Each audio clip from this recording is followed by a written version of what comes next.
بسم اللہ الرحمن الرحیم۔ السلام علیکم ورحمۃ اللہ وبرکاتہ۔ حضرت ابو ہریرہ رضی اللہ تعالیٰ عنہ کہتے ہیں کہ رسول اللہ صلی اللہ علیہ وسلم نے فرمایا، ایک مسلمان دوسرے مسلمان کا بھائی ہے، اس کے ساتھ خیانت نہ کرے، اس سے جھوٹ نہ بولے اور اس کو بے یار و مددگار نہ چھوڑے۔ ہر مسلمان کی عزت، دولت اور خون دوسرے مسلمان کے لیے حرام ہے۔ تقویٰ یہاں دل میں ہے۔ ایک شخص کے برا ہونے کے لیے یہی کافی ہے کہ وہ اپنے کسی مسلمان بھائی کو حقیر و کمتر سمجھے۔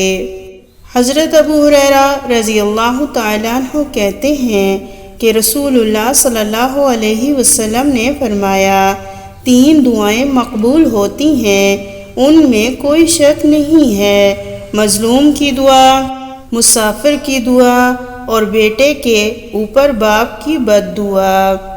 حضرت ابو ہریرہ رضی اللہ تعالیٰ عنہ سے روایت ہے کہ رسول اللہ صلی اللہ علیہ وسلم نے ارشاد فرمایا، جب اللہ تعالیٰ مخلوق کو پیدا کر چکے تو اپنے آپ پر اپنے پاس موجود کتاب میں لکھا، میری رحمت میرے غصے پر غالب ہو گئی۔